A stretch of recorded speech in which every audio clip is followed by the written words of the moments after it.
Hello everyone, I'm Triconator, you may call me Trico, and welcome to my hotel. On today's schedules we have for you Leaders and Dragons real-time strategy. Let's get started. So if any of you have ever played any game like Starcraft, Age of Empires, or anything in between, anything that falls under the category of real-time strategy games, then you have learned a lot of skills that are immediately applicable to the industry and to the any type of business you work into, because you are tasked in these games of beating your opponent who has the same amount of starting resources as you do. But as soon as the clock starts, then every decision you make, either in micro or in macro management, will have a big impact. So you have a whole plethora of strategies that everyone starts to have in order to become the best player possible. And it's very interesting to see how countries like Korea started being very, very methodical on how they would approach this challenges. I remember being just a teenager and seeing these videos of universities where they would teach a strategy about Starcraft. And at the first time, that made zero sense to me. I was like, but it's just a game. How are they so into strategy, into analysis? And the worst part is, in order for you to be allowed to even take those classes, you would need to have like a degree on mathematics or a certain understanding of them so that they can teach you certain concepts. And to me, that was crazy because even then, when I was playing it, StarCraft was already an old game, but you would see all these competitions and all these concepts that would kind of push your game into the next level. So let me explain you like one of the basic concepts. I mentioned two of them, and we can focus just on this two for the rest of the day, and it will be quite a good video just on those, because we're going to talk about micromanagement and we're going to talk about macro management. And if you haven't heard what those were, well, imagine my face when I was just a teenager, just trying to play some game, and I was studying about these concepts just to try to beat my friend who taught me this game, and who was definitely way better at it than I ever was. But I did study and I did practice to get better just because of my feeling of that I wanted to be the best. I'm a very competitional driven guy. So micromanagement is you have this tiny units. You have a lot of different units or followers that you would call. This would represent in this video the people who work for you, the people you manage, the people you're supposed to control to get to your objective, which is victory. So they would have a small amount of artificial intelligence to them. For instance, if you would have an enemy walk close by, they would know to attack it. Even if they would die on the effort, you had a lot of units, and units were a resource as well. But the important thing is that it doesn't matter which strategy you wanted to do it, you need to do it fast, because your opponent or your competition was also trying their own ideas against you. So even though your own units knew how to attack things that approached them, the maps were big and filled with unknown space, or fog of war, as it was called. And it was very interesting because you needed to send at least one unit to explore the map for you, and that unit could die, but it would send information back. So even if that unit would fail, the whole empire could still succeed. So you didn't want your units to die because you had already paid for them, and that was literally it. You would use a resource to create your units, and each unit had its own hit points. It could die, but you needed to protect it to a certain degree. You couldn't be over excessive or over compulsive of having every single unit survive. So you needed to do a little bit of micromanagement. Micromanagement meant that instead of just sending all of your units to die, you would send them, but as you sent them, you would try to move them in specific patterns to avoid traps and pit holes. Like you would send an army of circlings or a lot of little beasts And when you realize that you got into the enemy's base, you might have seen that they have some mines, that they have some explosives, and instead of sending them all to die, you would just send a few of them first, so that they would pick up on all the bombs and all the traps, and then you would send the big ones and you would separate them. You would use a lot of like fast reflexes to make sure that your units would survive to a certain degree, so that they would be worth more in your hands than if you would have just sent them to death. A lot of times a player could win with less units, meaning with less employees. You could defeat your opponent as long as you were managing them in a smart way. That was one way you could win. Now, you couldn't ever micromanage them all because it was happening in real time. That's why real-time strategy.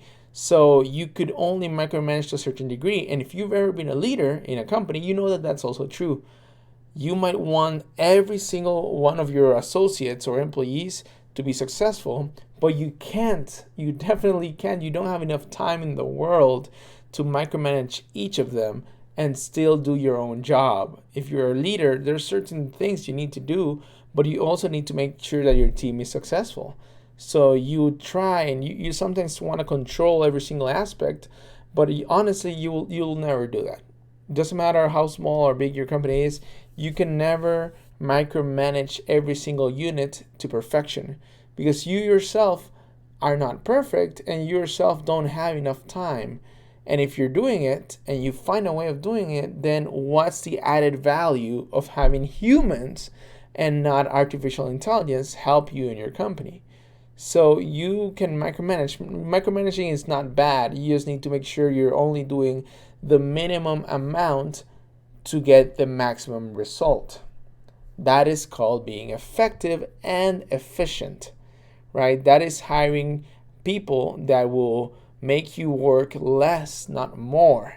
Because if you're hiring people and now you have to work harder just to help them, then you might see that you're kind of getting trapped in a loop. That is why macro management is also very important in real-time strategies. So what exactly is macro management? Well, macro management is the opposite.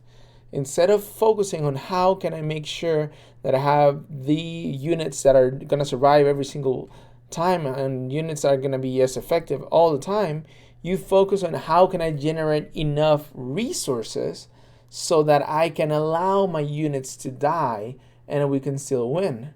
And it's not just about generating resources, but also about knowing where you should invest them, because you would have these measurements on macro and micromanagements to help you while you were playing Starcraft.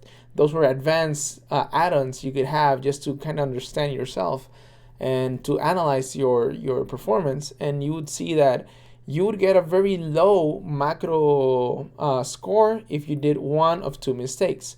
The first one, the one that I understood immediately, was being poor. If as a company you're not generating enough resources, well, that's a problem. That's a problem that you as a leader need to fix. And you probably need to invest more on resources that will give you more resources. In StarCraft, you would have drones that would go and collect some minerals for you and take them back to your base. So those were drones that were there just to generate income, right? So investing on more of those was always useful. Even if you're losing money to create more money. So it makes sense. But even your income was not eternal in those games. You would eventually run out of minerals, which is like the main income that you would use to generate more income. So if you would just try to generate money and never use that money to become successful, then you would have a low macro management score as well, because it's not about having the most amount of resources. It's about generating a lot and spending a lot so that you have a huge army that can then help you overthrow the enemy, even just by sheer force and no micromanagement. So you can just invest in them and do a little bit of both, because the experts, the best players in the world, had amazing actions per minute. And that is why it's a real-time strategy game, because you're supposed to do very good in micromanagement and very good in macro management within the time allocated, because you need to do it faster than anyone else. You're not supposed to just get a lot of income and just sit on it, because then you're still dying as a company, because other companies are having less money than you, but they're using it. And they might have less employees than you, but those associates have been trained to act like they have the best artificial intelligence in the world. And that's the key. As a leader, you can grab a unit, use it a couple of times, and this unit will learn. So micromanagement is good as long as you're doing it only so that that unit will eventually do it on its own. And then this unit will act as an income provider for your company. So then you can invest in more units, do the same thing, and have them working again and again and again. So that's how you create a powerful company.